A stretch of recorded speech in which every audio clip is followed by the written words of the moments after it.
Yeah, Scott, you are actually really fun to have on these things because it's like you're not. I think because of your background, you're not irritated with Christian beliefs, or maybe you are, but you're really good at talking them through. And then I think you have more understanding because of where you come from. And I don't know. It almost seems like. Well, I'm not like I'm not vindictive and weird and angry. Yeah. So I think there's a lot of dudes that are just like angry. I don't understand why you'd be angry. Like, who are you angry at? I mean, I'm angry and I'm nervous about people that are trying to push things on me through like legislation. But friends that are Christian have no. Why would I be angry? Yeah. You know what I mean? It's like, would you be angry if somebody was like, I worship Superman? Yeah.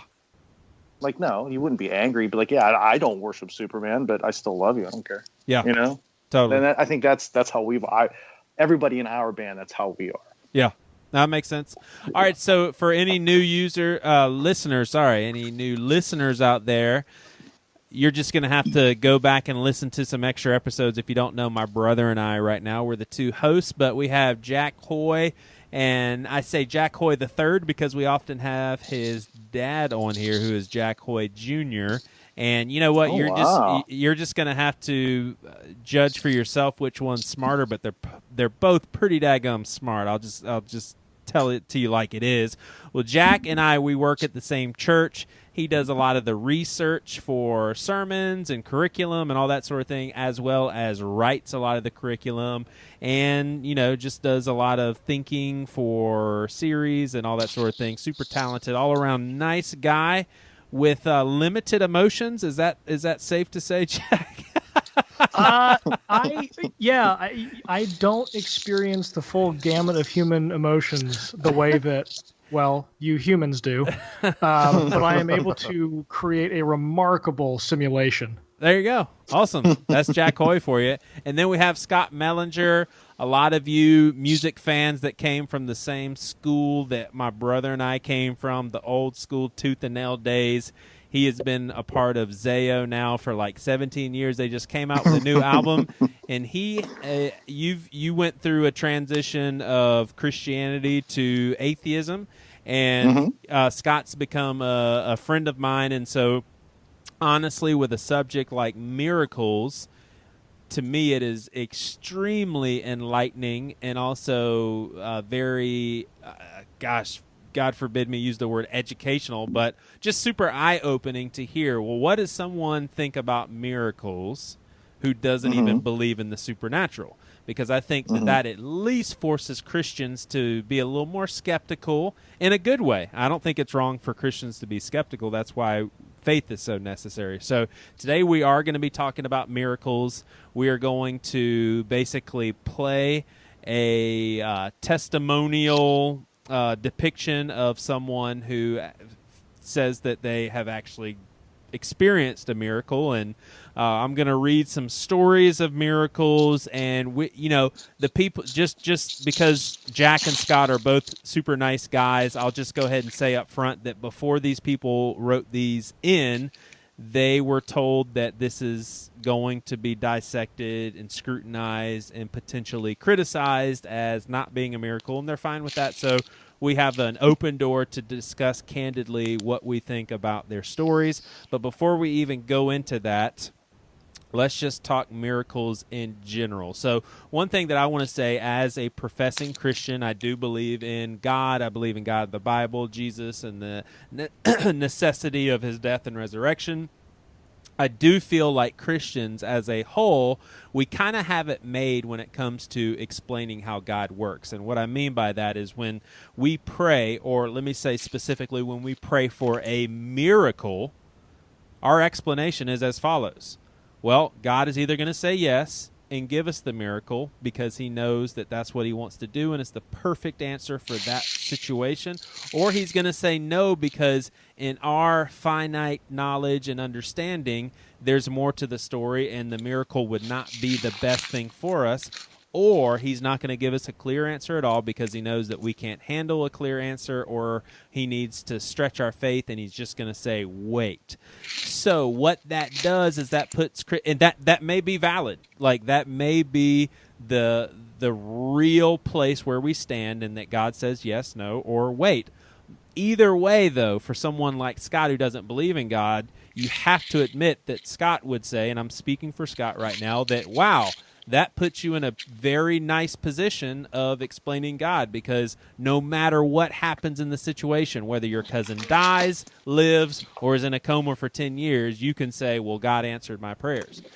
Jared and I, we went through a situation with our family in which our first cousin, who we loved dearly, her husband was basically given a death sentence. He breathed in metal fragments early on in their marriage, and they said that this is going to be catastrophic. It's going to be tragic. It's going to take a while, but eventually his lungs are going to shut down. Well, my family, from a very Pentecostal, name-it-claim-it background, who I love very dearly, they took the approach of, well, we respect the doctors, but sorry, we serve a God who basically delivers on miracles, and that's what we're believing in, that's what we're claiming, and that's what's going to happen. Well, what happened is when Shane was not healed and when he passed away, for some of our family members, it was very, very devastating to their faith, and to this day, here we are 7 or 8 years later, and they're still at a place where they're just like, what happened? We were believing in a miracle. Why didn't God deliver? I'll lastly end with, someone like Billy Graham. You either have to say Billy Graham is just, from a human standpoint, very charismatic, very influential, very likable, that just has the ability to pull on people's heartstrings and emotions to get them to profess a faith that does not exist, because he's just that good at his craft. And I'm not saying that in our sarcastic way. Maybe that is the reality. Or there's something up with Billy Graham, whether there's God's hands on his life and that God works miracles through Billy Graham, in which, hundreds of thousands of people, if not millions, have put faith in Jesus as a result of listening to him, and as Christians would say, the Holy Spirit working through it and all of that. So miracles is what we're discussing. Do you believe in miracles, and what would you define a miracle as, Jack?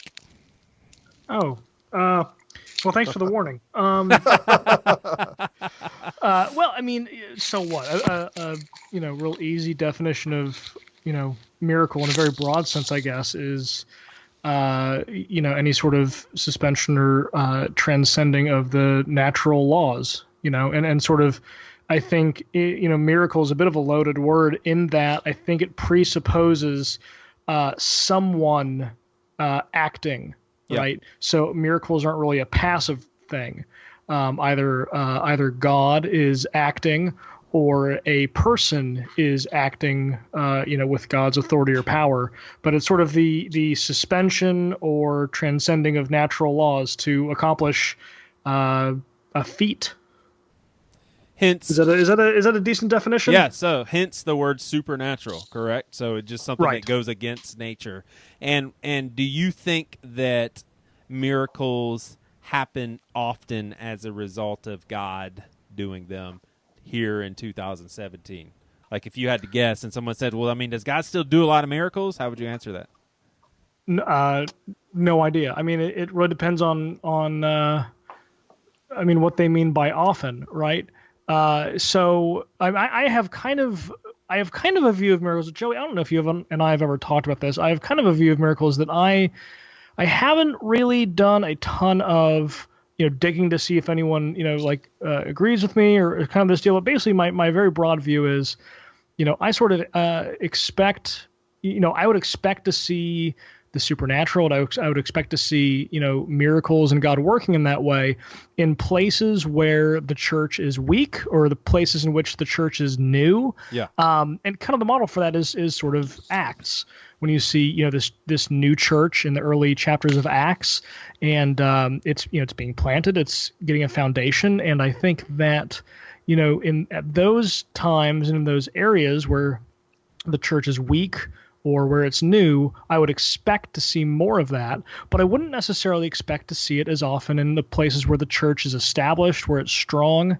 And so do miracles happen today? Yeah, absolutely. Do they happen often? It kind of depends, I think.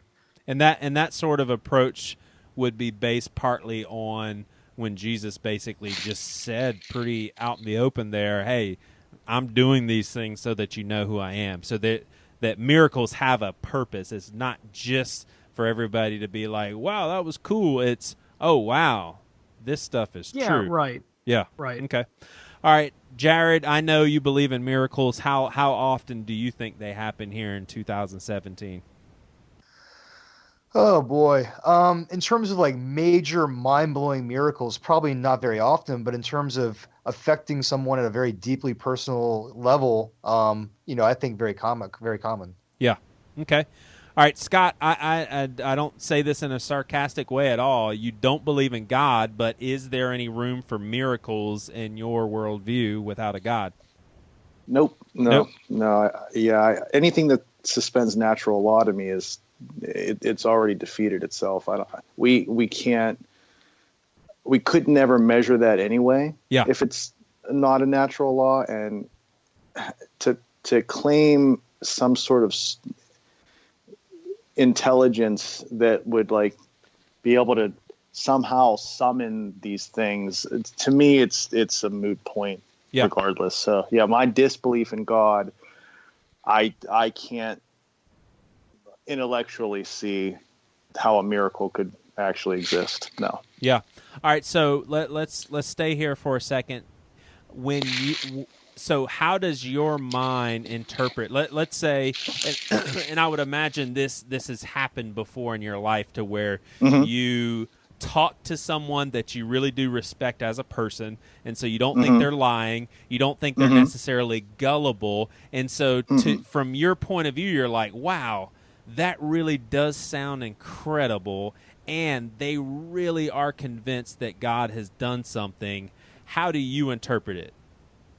I think that they absolutely believe that, and I think that something special happened to them. Yeah. But outside of their own mental capacity on how they understand it, yeah, that's their understanding of it. I would never, crap on anybody that had an experience. I'm just not. I mean, you're not going to convince me, right? So if something insanely supernatural or out of natural order happened for you, other than like scientific proof or some sort of evidence that could showcase doing something beyond natural law, I think that we as human beings, we perceive things through our own lenses very often. Yeah. And, that doesn't mean to that person that didn't happen that way.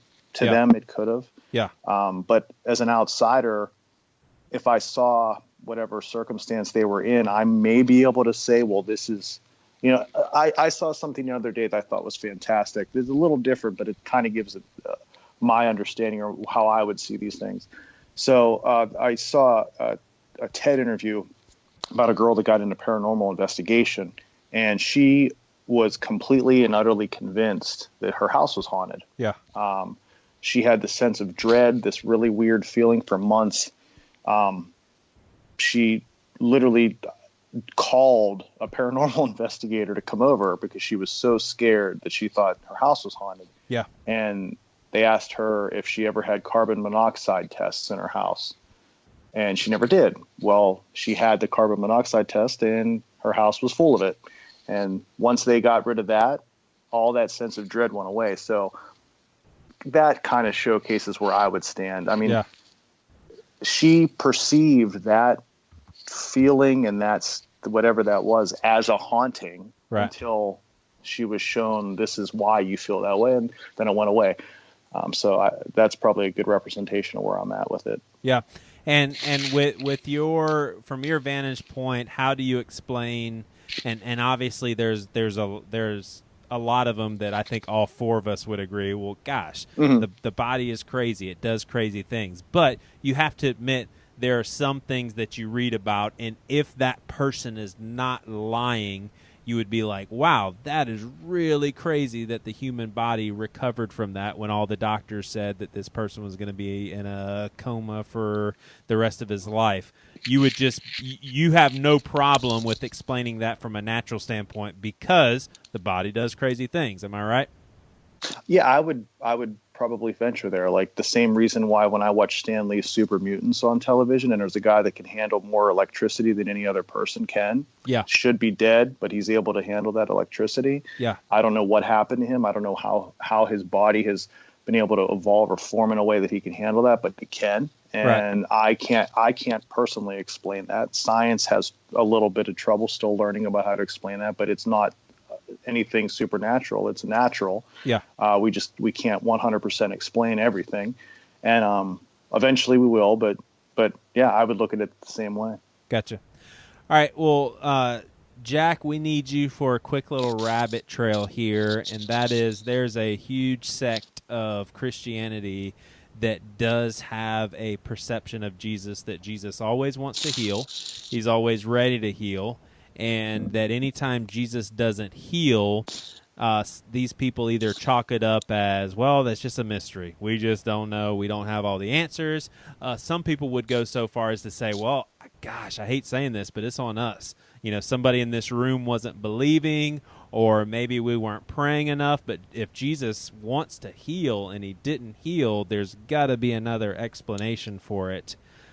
What's your take on that sort of approach? Are you completely dumbfounded and frustrated about people like that, or do you see where they're coming from? Well, I mean, if just from the very basics, of course, you see where they're coming from. The sense of, well, Jesus, wants to heal everyone. Well, sure. So why doesn't he? I mean, is he a jerk? Is he being really passive aggressive about this whole thing? Right. And but part of the deal is, I believe that God can heal anyone he wants to, but he usually doesn't. And the question then is why? That's a tough stance, man. I like it. So God usually doesn't. I don't see. Yeah. A lot of people are dying. I've been sick dozens of times in my life, right? And I've never been healed. And I've known many, many, many, many, many people who have been sick, some very, very seriously. And so just from, purely statistically, right? God can heal anyone, but I think that he usually doesn't. And why is that? The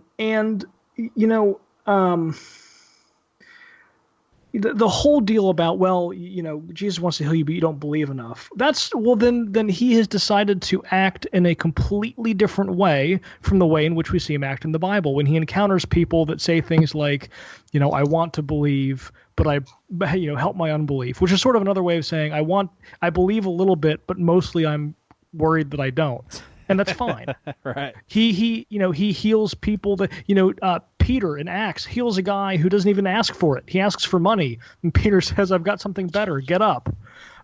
So this whole deal about, if only you had enough faith, there's nothing like that in the New Testament in the sense of, God really wants to do this for you, but, it's sort of like Jeopardy, and you forgot to phrase it in the form of a question, and too bad, but you don't get that now. Well, let me.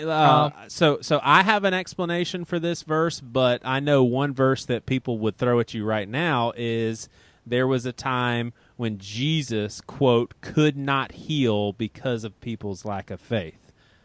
You know what passage I'm talking about? Somewhere in the gospel, like he left a town. But I think, right. Well, but that's not really a lack of faith in his power to heal, right? That's a rejection of him. Yeah. Okay. So yeah, right. If you reject Jesus, chances are he's not going to do much with you. Yeah. But this whole idea that if only you believed in, and this is very personal for me.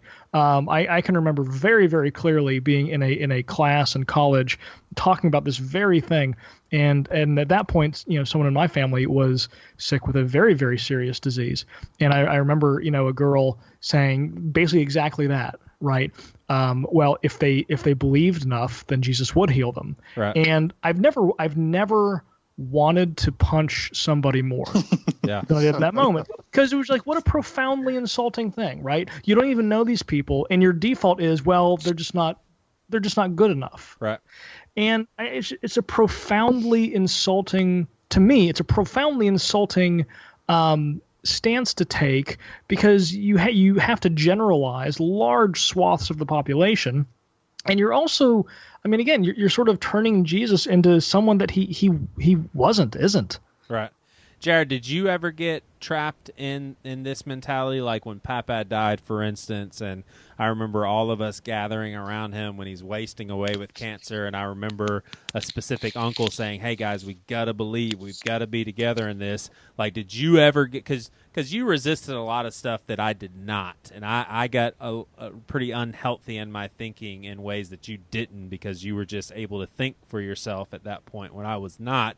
Did you ever get caught up in the notion of, man, some of this stuff is on us because we're not believing enough?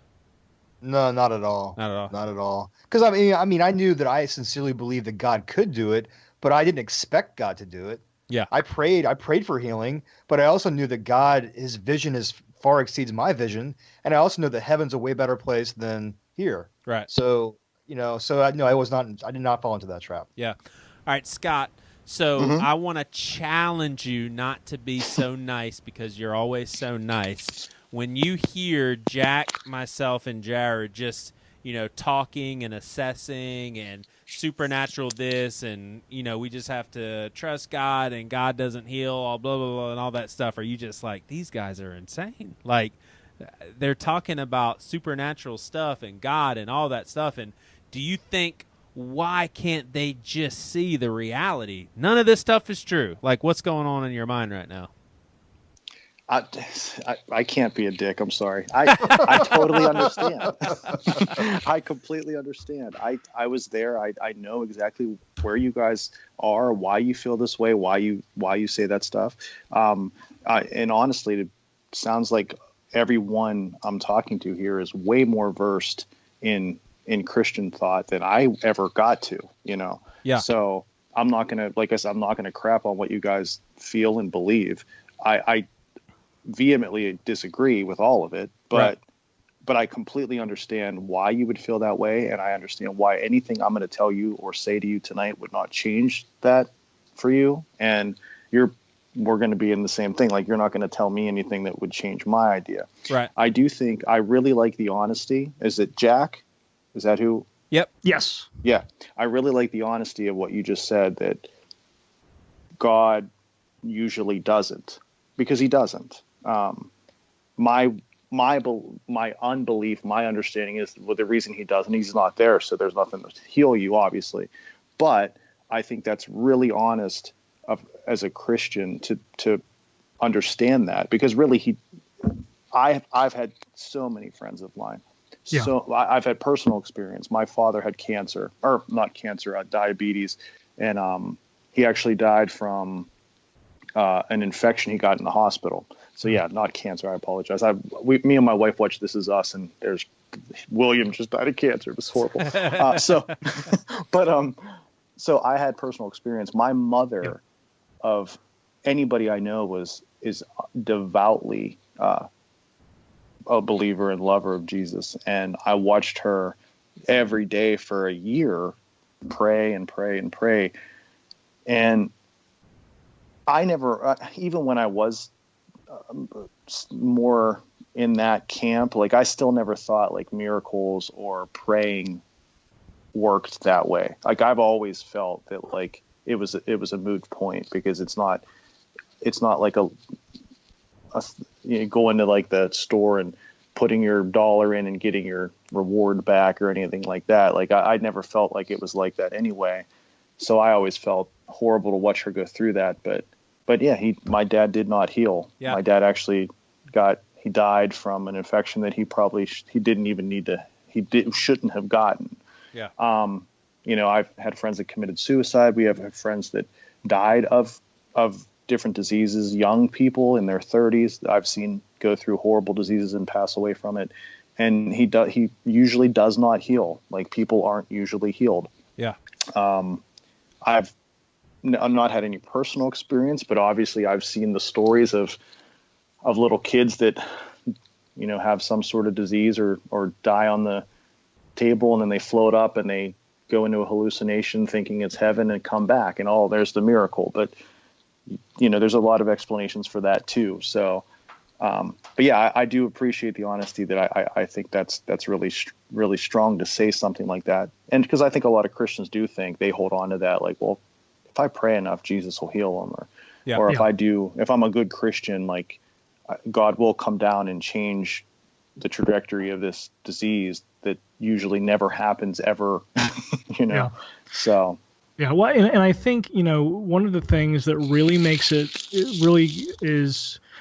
difficult to have good perspective is the fact that we live in such a comfortable, medically advanced, technologically advanced society. And so the idea of someone, like God, who has access to the ultimate care, the idea that he wouldn't do things, kind of, we don't really know how to deal with that. And the idea that our sort of well-being wouldn't be his highest goal sort of baffles us. And yet, yes, Scott, like you said, the people think that, God's going to take care of them and look out for them. And obviously, from my perspective, I do believe God loves us. But what does that, what does that actually look like? Because the vast majority of people throughout human history have lived very difficult, dirty, sick, hard lives. Yep. Right? Yeah. But the majority of Christians have had very difficult lives. And so the idea that our happiness and our comfort is chief among God's priorities, from our perspective, that makes sense. But when you look at the way that things have played out in human history, that doesn't make any sense at all. And what we really need is to change the way that we look at ourselves, in terms of, yes, God loves us, but what does that mean? In terms of pain, one of the things I thought about a few years ago, I sort of had this moment where, when our first kid was born, and we took him to the doctor to get vaccines, and one of the things they have you do is they kind of the nurse kind of has you just kind of keep him still, right, so that they can give him the vaccines quickly without hurting him or without jabbing him funny. And so from his perspective, right, it's like we're assisting this stranger in hurting him. Yeah. But from our perspective, like, we're saving his life. Yeah. And so, we have this thing where, we have all this pain in our life, and life is incredibly painful and incredibly hard. And from our perspective, the idea that there's someone who could stop it and doesn't is just baffling. And so we need to deal with that somehow. And, so it's easy to chalk it up to mystery, or, when something wonderful does happen, again, I feel the need to reiterate from my perspective, I do believe that miracles are possible. But at the same time, I also completely agree with Scott. I totally think that, sometimes when people, are experience unexplained healing, I have no problem with the idea that is just, the body taking care of itself in a very bizarre way. Not everything has to be a miracle. And yeah, so. I was thought about something before we got on the phone too, just how, like, a lot of everything I view is I try to put myself in the perspective of someone else. So, for example, say someone that needs a liver transplant and they've been on this waiting list for years and years, and then all of a sudden they get the liver they needed, but they find out that the liver came from somebody that died in a car accident. So, is that a miracle? How can that be looked at? Yeah, it's good for the person receiving that liver, but it's the most horrible thing that's ever happened to a family on the other side. But then, a lot of it, I think, and that's why I'm able to feel the way I field the questions you guys give me, because I can see from your perspective. Yeah. And I don't dismiss that your perspective is what it is and it's strong for you. Yeah. And I think that's an important way. You have to be empathetic to other people's perspectives. Yeah. Yeah, you would almost have to think, like, as an atheist, that maybe there is a purpose of a religious system that benefits someone even if God's not true. Is that a fair assessment of how you see things? Or would you say religion is just bad? No, I think religions were important in the earliest parts of human history. Because I think so we're primitive. Well, you're a nice guy, but you just called us all dumbasses. Cool, Scott. But here's the thing, though. Like, and I've heard Christians say this, which is a terrifying thing. But man, when people tell me that I would go crazy and do crazy things if God wasn't there, like, that to me seems like an unevolved human being. Like, why wouldn't you want to do good things because good things are good to do, or not do bad things because bad things are bad to do?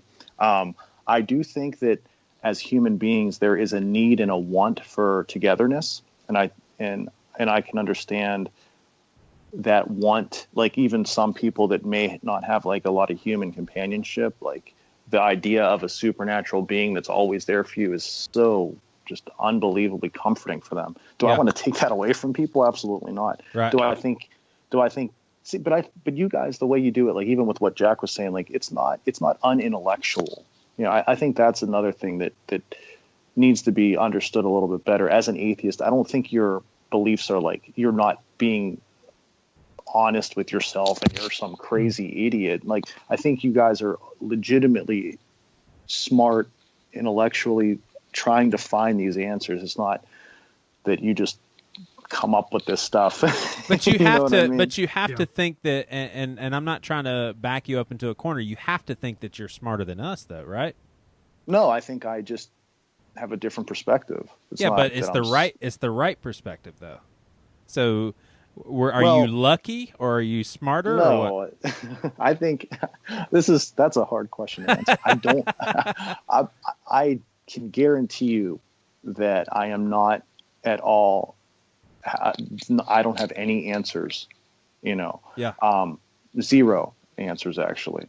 That belief, in my understanding of how little I know, number one goes into the idea that I know you guys don't know. Because if I don't know, you probably won't know. Especially when it comes to that kind of stuff like this. I mean, we literally just had NASA talk about 7 exoplanets that we didn't know existed. I mean, we're learning things every day. There's new things all the time. We don't have these huge answers to the universe. We don't have them.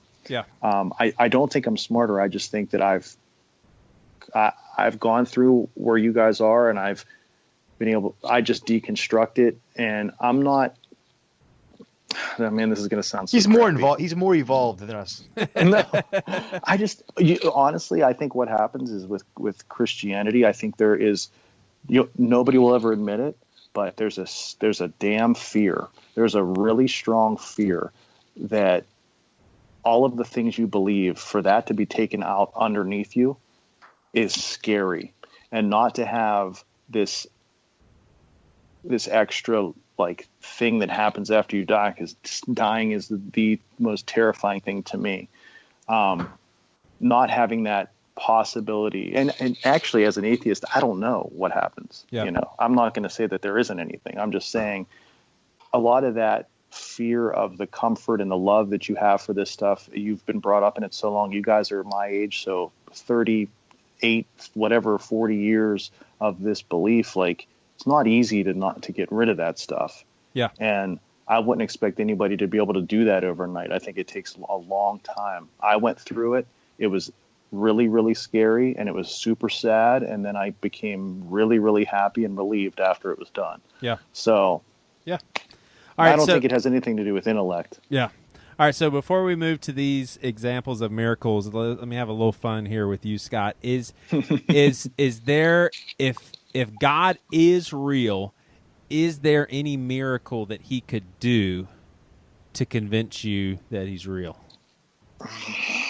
Well, in the age of technology, man, I think we can do some scary things. I don't know. Like, it would be hard for me to think it. Like, we can do some things that look like it's supernatural now. So you're saying I don't no? know. I don't know. Yeah. I'll tell you what, Right Joey. now, I don't know. If I were, if I were coming from that perspective, there would not be anything that could convince me, because pretty much for the exact reasons Scott said. I mean, I really do think there is something to the idea of predisposition to believe. Yeah. And like the idea of there being biological predisposition to believe, I don't really understand why anyone would try to fight that.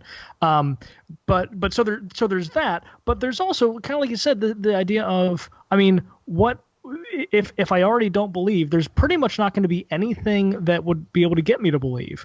And not just technology. I mean, you guys ever watch see the videos on YouTube or the commercials from banks where they basically use social engineering to discover all this stuff about people online, and then reveal it to them like it's magic, but it's not. You just Googled them, and people are always shocked about how much is available to know about them. But it's sort of like, to me, it would all just be sort of stuff like that. And what? Let me say one last thing, Joey, before you transition, because there is one thing that actually Scott and I think really, or that we actually agree with, that I wanted to make clear. When I defined miracles as transcending natural law, being supernatural, that's one definition. But another definition, if you're thinking about it from the perspective of God being the source of them, well, if God created natural law, then guess what? He knows it better than anyone else. And so it is entirely possible, right, that all of the miracles that have ever happened are him just working within natural laws, because he knows how to do things with them that we don't. I mean, think about all the stuff that we can do right now, that if we did it 2,000 years ago, people would think they were miracles. Yeah. Right. Yeah. And it's not, sort of like Scott was saying, every day we're learning more and more about the natural order of things and the natural world. And that means that we're able to do things that 2,000 years ago, 100 years ago, would have blown people's minds, and they would have immediately thought it was supernatural. And so from our perspective, if you think about a being that knows infinitely more about that stuff than we do, then it's sort of like, I see no problem with miracles just being things that we don't understand yet, happening within the physical laws of the world. Does that make sense? Yeah, it makes sense, dude. That makes great sense. Now I have a question for you though, and Neil deGrasse Tyson brings this up all the time. That belief, and I think that's a great understanding of it, but that belief is eventually going to shrink God to be completely gone for you. See, I don't think so. But if the further along we get as a human species, we're able to do more and sure. change all this stuff. Doesn't that take it? Unless, I mean, I guess I could see where you could still believe in this all-knowing thing, but I mean, the more and more we can do, the less and less special it's going to seem. Well, let me put it this way. In one sense, you are absolutely right.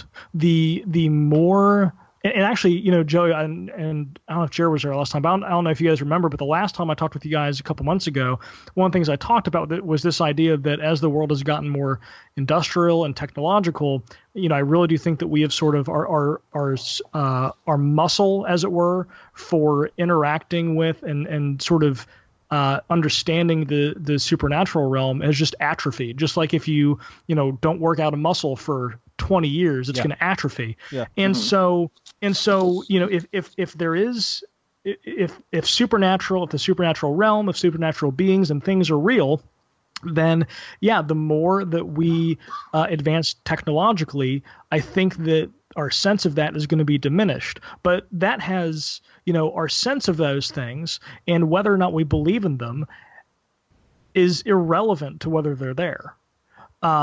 There are many things that people don't believe in, but what I believe in is completely irrelevant to its existence. That just tells you about me. It doesn't tell you at all about the thing. Mm-hmm. And just like my understanding of science has nothing to do with whether it's real. Mm-hmm. It just tells you about me and what I'm capable of understanding. Now, Jared, does the human disposition to believe or not to believe and just us being, predisposed, does that bother you as far as fairness is concerned? The best questions always start out with, "Does that bother you?" Those are my favorite. So are you talking like biologically wired to believe a certain way? Like, is that what you mean? I am. That's what I mean. Yes. And that actually is. It's been studied. Absolutely. So we're biologically wired to be Christians, and we're biologically wired to be atheists. No. I wouldn't say Christians. I would say I have no problem with the idea that we are biologically wired or predisposed towards religious belief or not. Mm-hmm. So your question to me is, does that bother me? Yeah. Well, I think that it's a little problematic, but since I do believe in a miraculous supernatural God can work in spite of that. So not really. Yeah. Gotcha. How about you? That was a really boring answer. I don't like it. What about you, Jack? I mean, is that the definition of Calvinism to you? I mean, just some people's brains are made for a certain way, or is this is this nature and nurture?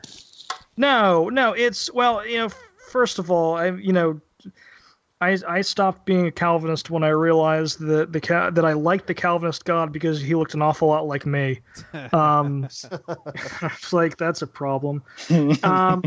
No, I just think, it's just one of those deals where people, if you just take it down to the basics, and I don't want to take too much time away from the other stuff you want to get to, but if you just take it down to the basics, are people biologically predisposed towards certain behaviors, towards certain patterns, towards certain ways of thinking? Of course they are.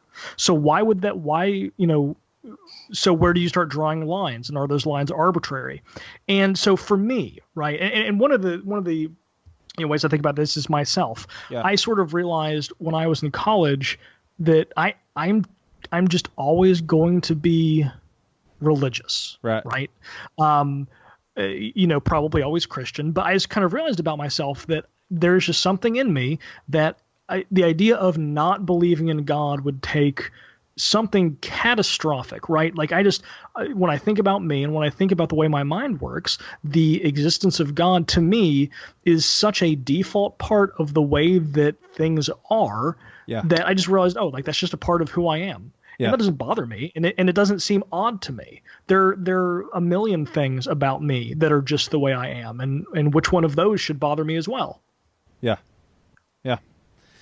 I like it. All right. Well, let's move to some actual examples of what people call miracles and what we're going to do to make this a little clearer and potentially a little more fun, and it will force us to use our imagination a little bit, is we are going to assume that these people are not insane, not misled, or I won't say misled because, Scott, you're definitely, the door's open for you to be like they're misled and thinking it's a miracle. But they're not insane, they're not lying, and they didn't physically see an illusion. So what they are describing, they actually really did experience. So the assessment is, is that a miracle or is it not? This one is peculiar. Is actually pretty interesting to me. My wife Nicole and I lost our first child, Caroline, the day before she was due. It was a horrible and impossible situation, and I do believe God was with us through that, though it still hurts. It had taken nearly 2 years to get pregnant with her, so we were completely surprised when we found out that my wife was pregnant about 2 months later after we lost Caroline. So we were blessed in that. And have been in other ways, and I'd call those miracles. But I believe you're looking for something more. Back to Caroline. Her grave site is on a family plot on my parents' property. On a trip to visit them one day, we kept hitting butterflies that were flying across the road. They were everywhere. I don't know if it was a mating season or what was going on. To most, who cares if they hit a butterfly? It's a bummer, I guess, but it happens. But the thing was, my wife had gotten involved with an online group for women who'd also experienced stillbirth, and the group used the butterfly as a symbol in remembrance of their children. And so my wife hated it when we hit butterflies with the car, especially this many all at once. Silly probably, but it is what it is. Anyway, after dodging and weaving through butterflies on the hour-plus trip up there, just before we get there, and I said to my wife, I really wish your group had picked something else. I don't know, something you never see flying across the road that you have to dodge, like a dragonfly or something. Thinking nothing further of what I'd said, we pulled into the road that leads up to my parents' house. It's about a quarter-mile drive up the hill. About halfway up, in an area just below the graveyard, a dragonfly flew across the road. Then another, then multiple dragonflies, probably 15 to 20 dragonflies altogether, and I don't ever recall seeing that many at all in that area before, let alone this many. We basically broke down in tears in the car, unable to really say much of anything to each other, just kind of being in awe. Since then, we've encountered dragonflies, whether real or just drawings, decorations, etc., in unexpected places and in times of need. We take it as God allowing us a little peek into forever, or an arm around the shoulder, or maybe something else, we're not sure. I don't go around seeking signs and wonders, but I'll gladly take them. A recent memory of this is on one of our first trips to Florida as a family. My wife said that she wished we could have taken Caroline to Florida with us. And then maybe a half a mile up the road, we see an overpass decorated with a giant dragonfly design. So, Jared, do you see God saying, you know what, I'm going to bless these guys with this sort of sign for the rest of their lives, using dragonflies as like a sign of my grace and my providence of comfort? Well, I think the potential is certainly there for that to be the case. Yeah. Regardless, though, God is working in their lives, whether this is a bunch of coincidences or God's actually miraculously placing these things where they're going. I don't think that's that relevant. I think ultimately God is working in their lives through what these people are experiencing. Right. Whether it's like supernatural or natural or whatever. Right. And here's what I would say about miracles in general is, it should, if this is a miracle and this is God speaking to them, and Scott, I'll leave you out of this one. I'll focus on the three people that are Christians. It should be okay for me, Jared, and Jack to be like, you know what? I just don't see it. That doesn't fall in miracles with me. And that shouldn't bother these parents, and they should still be able to believe in a miracle, because if it is, then I would assume God is revealing something to their hearts that for us, it just seems crazy. It's like, no, that's not a miracle. But to them, it's like, well, you don't feel what I feel. You don't experience what I experience with the Holy Spirit every time we see a dragonfly. So if I ever experience a miracle, which I believe that I have, one of them particularly being a dream that I had, and it was super crazy, didn't make any sense, then God gave me this weird translation. I didn't ask for it, and then everything just came true 2 years later. I don't care if anybody says that's stupid, that doesn't make it any sense, that's super far reaching. I'm like, yeah, okay, cool. That doesn't offend me. I'm okay with that. But you didn't experience, this is my thing, this is my little miracle, and I don't care if you guys, believe or not. Scott. So real quick, I think to me the most important thing about a miracle is not really the objective thing of what happened, but the subjective transformation in your life, how you're affected by it. Yeah. So. Yeah. Jack looks disgusted, confused, perplexed. Not disgusted. You look hurt. Your feelings are hurt. I feel like the expression I just gave, Joe, was one that probably you see on my dad's face from time to time. Are you going to say, yeah, well...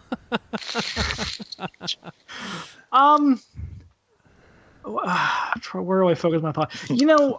I've never, just being very honest, I've never understood stuff like this in the sense of the butterflies and the dragonflies and it's like, to me, and I say this as someone who absolutely believes in miracles. I believe in a God who loves to comfort us and does that in small ways. To me, that's like when you ever hear someone use a word and you thought that's a weird word, and then you hear it 10 more times the next week.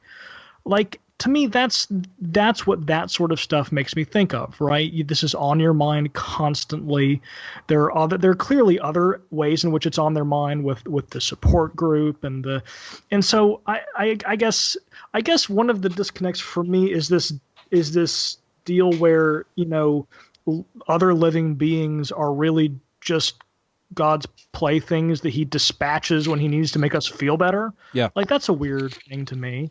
Yeah. And that's, and I don't know. I feel, obviously weird saying that given the circumstances of the story, but I've always had trouble with that sort of thing in the, and I have trouble because on the one hand, again, I believe that, God loves us and comforts us, but the idea that he's just sort of dispatches, insects or animals, sort of like something out of a Disney movie is just, I don't know. There's just something about that just to me is a little weird. Really? So you wouldn't believe that God uses nature for signs? Is that what you're saying? I know you believe God no, that's can. not what I'm saying at all. Okay. No. That's not what I'm saying at all.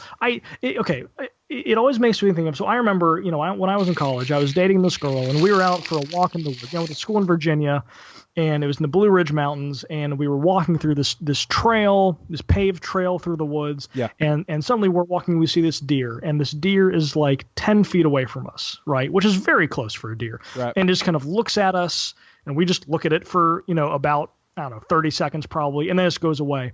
And she turns to me and she says, "Do you think that God put that there for us?" And I just started laughing, which ended the relationship. It ended their relationship. Smooth. I thought she was kidding. And because to me, it's like, God's like, "Listen, dear, I know you're busy, but I need this couple to have this sappy moment. So you go over there." Okay, I guess he could, but that just seems sort of arbitrary to me. And that's stuff like this always makes me think of that moment. Yeah. All right, now Scott, you actually believe in God now, correct? After hearing this story, butterflies and dragonflies. I'm convinced. See, I actually, I don't know if I'm a romantic or not, but I don't mind being the brunt of all your jokes. But I'm just like, man, of all the bugs, he said dragonflies, and then all of a sudden he sees a bunch of dragonflies, and then next thing you know, they're seeing dragonflies everywhere, even decorations of dragonflies, and then she says, "Man, it'd be nice for Caroline to have been here," and they see a damn dragonfly. I'm just like, man, maybe that was just a nicety of God to say, you know what, I got you, I got your back. And I know Jack, Jared, or whatever you're thinking, Jared, y'all aren't saying that that's not possible, but y'all just see that as maybe more of a human looking for that sort of thing, and I totally respect that as well. Well, looking for that sort of thing, and again, like the other way to look at it is nothing miraculous. Just okay, let's say that all that is legit, right, and that God is doing all that. Well, the other way of looking at it is just God saying, they need some comfort. I'm going to have them be more mindful of these things that are around them anyway. Right? I would say that's a miracle. Then God spoke to him. So every time God makes you more notice, every time God helps you notice things more, that's a miracle? My wife helps me notice things all the time. Well, no, I guess when my wife helps me notice things, that is probably a miracle. This is good. This is good. All right, this one's a lot shorter. 6 years ago, I was going to attempt suicide by drinking bleach. As the bottle touched my lips, the door to my dorm room burst open with a girl I had barely known for a couple months. She started talking to me, and it felt like I had gotten slammed in the chest, and I no longer felt the need to end my life. I felt that this was God saving me and a miracle. I wish I could go into more detail, but I'm at work and wanted to respond as soon as I saw your post to the club. All right, so this, to me, if it's a miracle, then it's God, as Jack said, using very natural, non-supernatural means of accomplishing something. So I believe that this guy could have had a miracle happen in this situation. God revealed to him that it's a miracle, but to all of us, we're just like, a girl just busted into your room, dude. I mean, a girl. Well, maybe that was the miracle. Yeah. Jared, what's your take? My take? Yeah. Yeah, I don't think that's necessarily supernatural, but I think that God can through the power of the Holy Spirit, compel certain people to act certain ways. Yeah. To lead someone to do something. But more than likely, it was probably coincidence. Yeah. A girl going into a person's room. All right, Scott's about to bust. It would be a really timely coincidence. Scott? I mean, so the first thing, I didn't even get to really say, like, number one, you're driving around, like, butterflies and dragonflies are all over the place. Like, you're probably now, if a dragonfly would have like stopped and stepped on the hood of the car and went, "Hey guys, I'm Jesus, let me talk to you," and then they filmed that and they put it on YouTube, I still wouldn't believe it. But I mean, Yeah, I would not believe that either. yeah, I mean, but like, it's a dorm. Right. You know what's in dorms? Girls. Right. So you're just damn lucky she walked in before you swallowed the Right. bleach. Yeah. You know, one thing with that story in particular is that I think is really unfortunate is, you know, not everything needs to be a miracle. And when we do that, and when we sort of we feel this compulsion to assign greater meaning to things, why? Like, that's an amazing, wonderful thing that happened to you. Why does it need to be a miracle? Yeah. Right? Like, why do you have to attach that to that? Why can't it just be wonderful instance of God's grace to you? And I mean, heck, you know, you can I wouldn't even bother me if you called it luck, right? Yeah. Like, that's an amazing story. Why does it need to be a miracle? Why can't it just be a great story? And I think sometimes we feel this need to assign meaning to things that already have a lot of meaning, but it's like it's not enough for us in sort of our society where everything has to be the greatest thing ever. Yeah. Well, think about it this way. So this guy has made a decision in his life. It's this moment where he's going to drink bleach, and a girl walks in. So obviously, like Jack just said, you know, there's so much meaning to this like experience because he just made this horribly bad decision to end his life. But what about the day before when he was just about to bite into the burger he just bought and somebody went into the door? Is that a miracle? No, because there's not significance to that experience. You're just eating and somebody might have walked in. So I think people, like the perception and the experience creates these things for these people. And it's not that it's not like totally life-changing, because it is, but to put supernatural things to that seems to me, you're jumping to a conclusion that you don't need to. Yeah. Because that experience is such a strong experience. You know, but everyday things happen to you that you could construe. And if it's not something that's special or important, you're going to just kind of not think of them as anything. Yeah. You know? Yeah. All right. Hey, Joey, when I was in first grade, I was diagnosed with muscular degeneration, and the doctor said I would lose my eyesight within a couple of years. I think it's macular. Okay, macular. Thank you. I was prayed over and within my next visit to the doctor, they couldn't find any trace of the disease, and my eyes actually improved and continue to get better even till now. One eye is 20/20 and the other is only slightly worse, but my parents and I attribute it to God, and it's a miracle. Hope that helps. Feel free to ask if you have any questions. So, it seems as if there is a medical miracle, or did the eye just figure things out? What do you think, Scott? How would you let me ask it this way. This guy who you respect people, you're a very loving dude.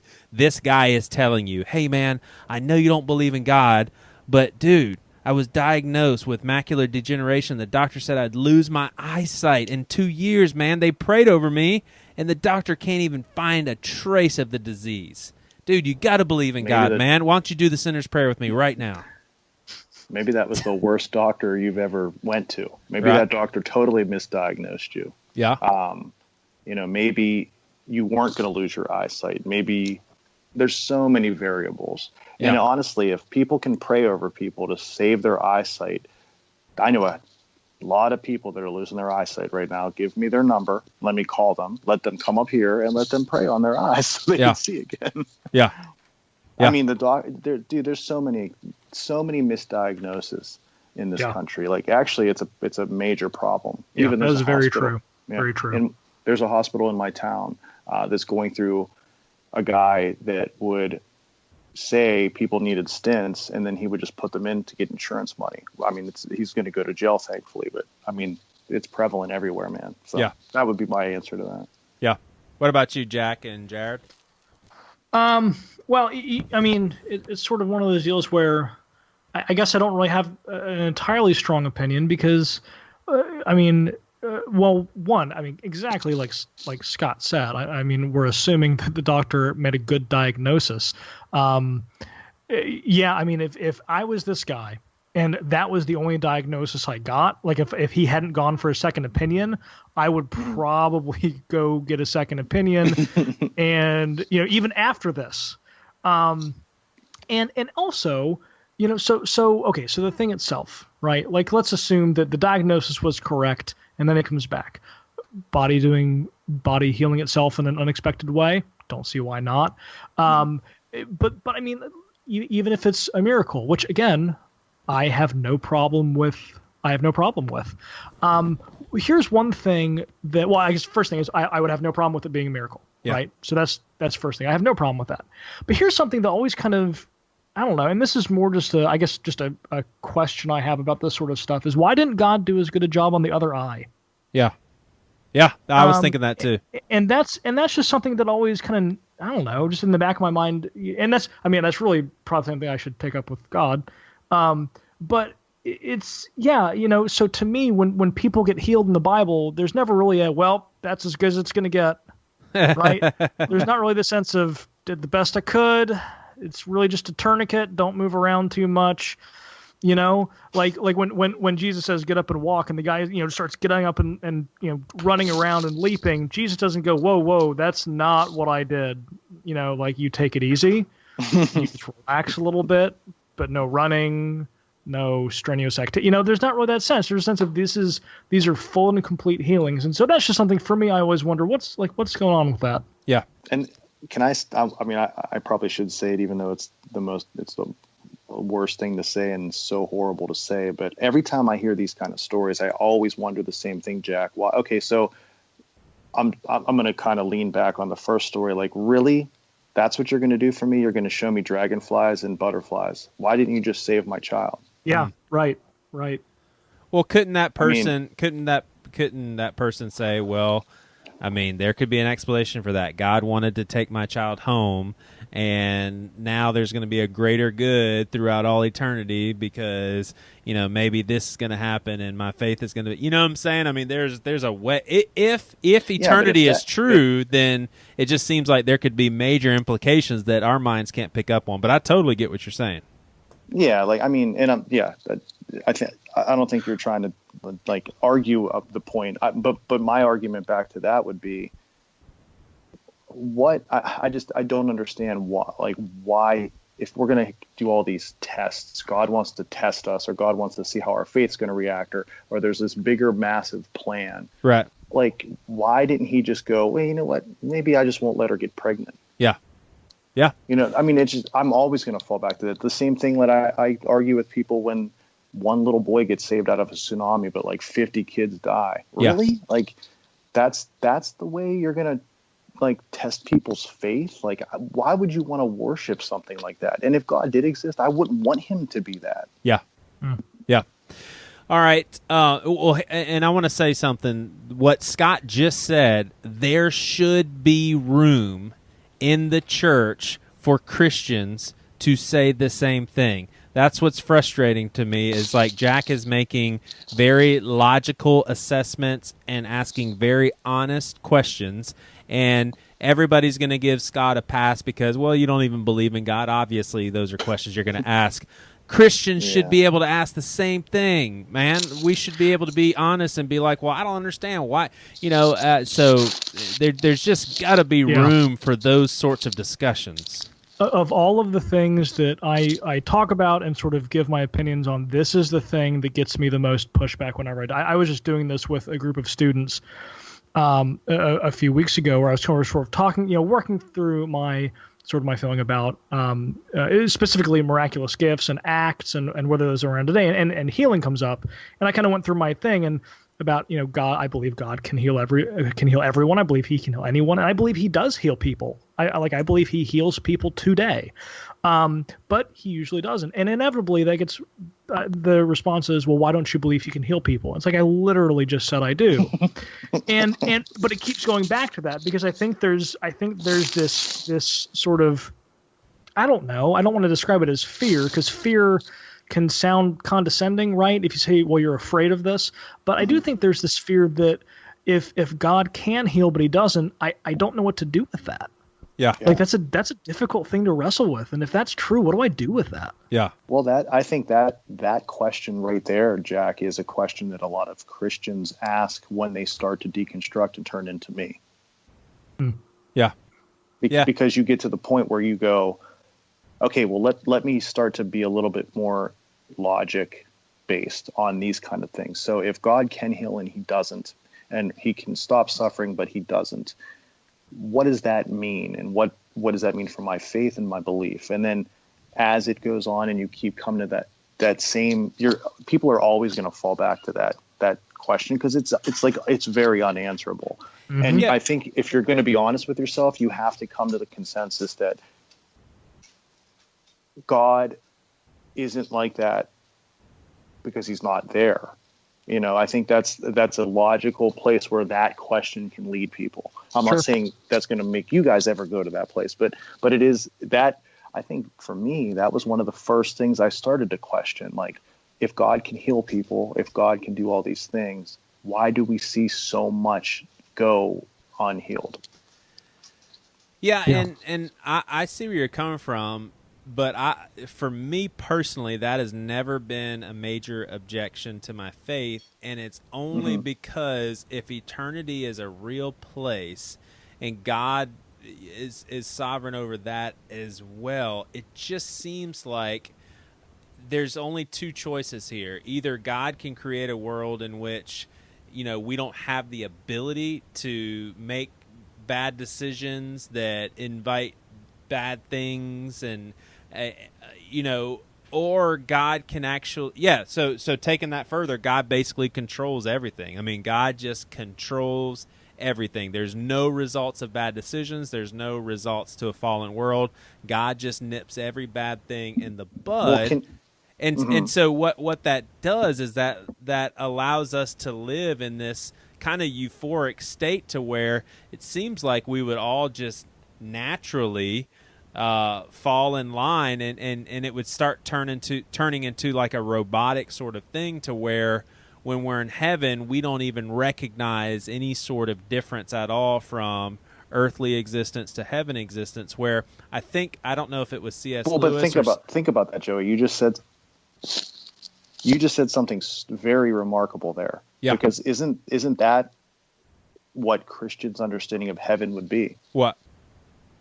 You don't make any more bad decisions, and everything is decided perfectly, and you don't have any problems. Right, but what I think, it may not have been C.S. Lewis, but whoever said this, I was like, wow, that makes a lot of sense. He said, this earth is not the best possible world that God could create for us to exist in, but it is the means for us to eventually be in the best possible world that we can exist in. So in other words, do you see the horrible dichotomy of that thinking, right? Because for me, this is the best place, and I want to make it the best place. So I hate that Christian ideal and argument is the worst for me. I hate hearing when people say that this is, that this place is a fallen place because of this original sin. Earth is actually,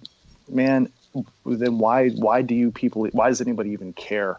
Why do you go to church? Why do you sit with people and try to help them? Why? Because if this is just this, like, I had this conversation with my dad when he was dying, because he was really strong in faith. Yeah. And I asked him, what keeps you here? You're in so much pain. Why would you fight to be here? And he said, I'm not going to. So what does that do for me? What does that put, what am I supposed to glean from that? That you're not going to fight to stay here because you think there might be something out there? Like, why wouldn't you fight to stay here? That's always bothered me. Yeah. But I mean, so aren't you coming face to face though with the fact that wouldn't you have to say there's a possibility that narrative is true, that whenever when people started to decide, hey, I want to do things my way and not fall in line with God, that that threw everything into turmoil, and here we are. And our timeline is not God's time. And I'm proposing this as a question. These aren't things that I've come anywhere close settling on. But why is it not a possibility that we are living in an unideal world, and God is saying, well, they're living in this world, it's going to be a while, but I at least know when all this stuff is up, and I'm going to be working a lot of good out of this in the meantime. So it's kind of like, well, we're just like, well, dadgummit, hurry up. Why is this taking so long? But you could liken that to my kid who's 2 years old, can't communicate to me at all. Our intelligence levels are just so vastly different, but he does know that there's a doctor holding him to the bed that's about to give him a shot. I'm not even really bothered that much. It's hurting my heart a little bit, but I'm like, man, this is just going to take a split second, and then everything's going to be good, and it's going to benefit them. But my kid doesn't understand that. He's just like, why in the hell did Dad just let this stranger hold me down and inflict pain on me? Is there a possibility that there's just something that we can't grasp as far as the pain of this world, that we just can't wrap our mind around it? Because if we do use our finite brains to assess everything, it is jacked up. It's just not just. But the very possibility of a supernatural God, that's something that we can't fully assess.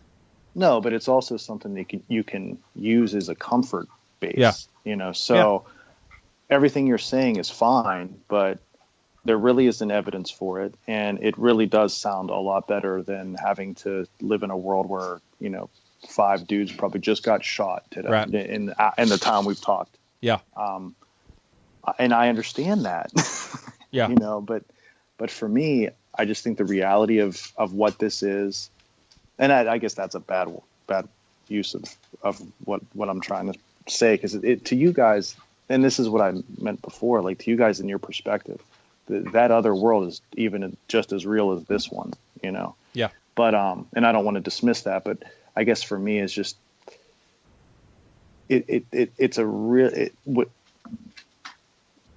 I think, who did I talk to before? I use this a lot. Like if I go to the doctor and the doctor I go to tells me that I have cancer, but it's treatable. Yeah. And he's lying to me because he doesn't want me to be completely destroyed by the fact that I'm at stage 4.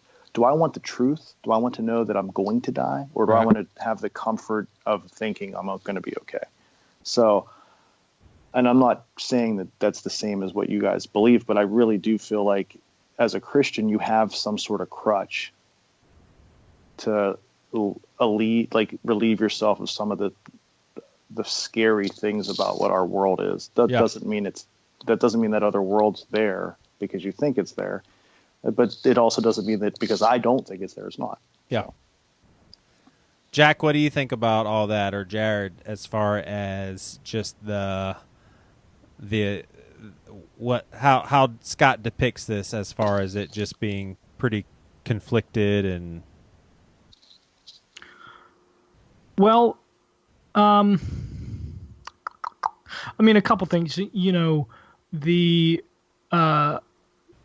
I have no problem with the description of myself as needing a crutch, because when I look at myself, I feel like I'm a spiritual cripple. Yeah. And so, like the idea of, Christianity being a crutch, you can use that as, people use that as condescending. Scott's not. No. But you can use it as condescending. But to me, even the people who use this condescending, it's like, I'm messed up. Like I am a broken individual. I need that crutch. And so, there is sort of the idea of the people who use it condescendingly. It's like, you're broken too. And anyway, so there's that. The other deal, though, when we talk about, and this is something, I do think that there really is something to the idea that, one of the reasons that people are determined to believe in miracles as it pertains to healing is because they need that sense that there is meaning in their suffering. And when we talk about, and so some people say, well, so if God doesn't heal, it's for the greater good, or when someone isn't healed and they die, we'll learn the reason for that in heaven, and that to me is always profoundly disturbing. And here's why. Or maybe not here's why, but here's sort of the to me the best example of this and where that type of thinking goes.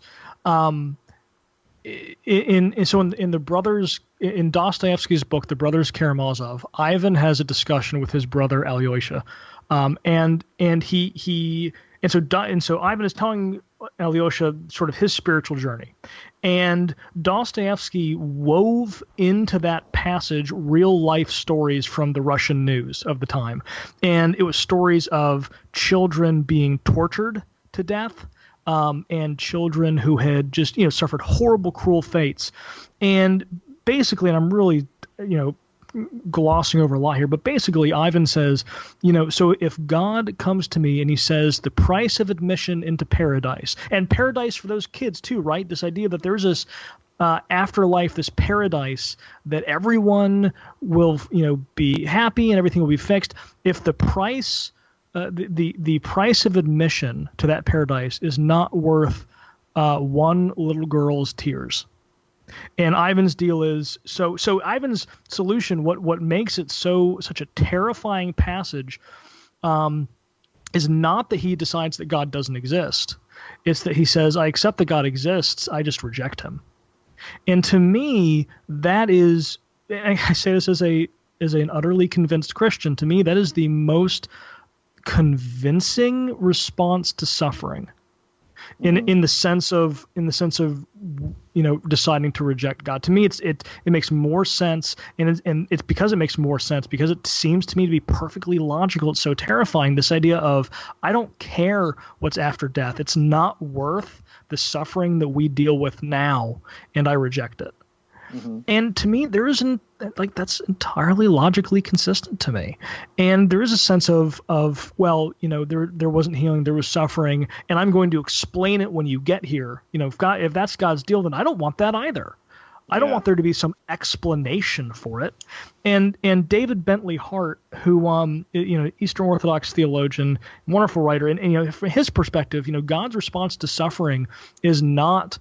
In the end, God's response to suffering is not an explanation. It's to look at these large, swaths of human history and all of these experiences and just to say no, and just to reject them. And not, the response when everything is said and done is not for him to explain them or to make them better. It's to reject them. Wow.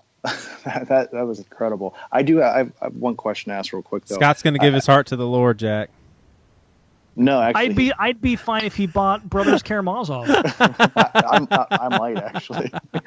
No, but you said something earlier in the talk that I thought was really prescient. I didn't bring it up until now. You just said it. But if you think about human history, it really has only been a very small amount of it that we've been comfortable. So it's, to me, unbelievably logical to believe in an afterlife when you died at 30 and life was hard. Yeah. Now we've had technologically advanced to a point where we're living, some people into their hundreds, and they're still cognizant. So it's almost like an outgrowth of what we've been able to do as a human species for us to finally come to grips and question this afterlife question. Because when you're going to die at 30 and you have a hard life, sometimes that might be the only thing that keeps you going, is the belief in God and the afterlife and in Christianity. But now that we've been able to have comfortable lives, and I have like a not hard job, I get to play music, I live in a house, I have a daughter that I love and a wife that I love, and sure, bad things are going to happen to me. But I mean, in terms of human history, we are in the best time we could ever be in. So I think that's also been part of my whole deconstruction of it, is the fact that when it, like I said before, I didn't mean it in an intellectual standpoint that people were dumb and primitive because of the belief in religion, but I think it was so way more needed for people back then, and that's why it was so prevalent. And now we're starting to see the death pings of it. A lot of people are pulling away from it because their lives aren't as bad, so they can think about it a little more, and they don't need it so much. But I still think there's an overall fear of what happens when you die, obviously. But I think you're seeing a lot more atheism now because of that, because we have the ability to be a little bit more comfortable and we can question, Yep. Fair enough. I like the discussion. Good stuff. And I think what we're going to do is later on in the week, we will throw up on iTunes. It'll be a quick 10-minute story, and we are going to leave it to the listeners. You decide for yourself. Is it a supernatural miracle, or is it something that just happened? It's a medical miracle in the eyes of the person giving the story. So we'll catch back up with you guys probably Thursday later on in the week, and until then, hopefully we gave you something to think about. Thank you, Jack. Thank you, Scott. Jared, I love you, man. You're my brother, and I love you other guys too, just not in like a blood brother sense. How about that? But in a sexual sense. What in the hell did you just say, dude? Dude, come on, we can't end on freaking depression.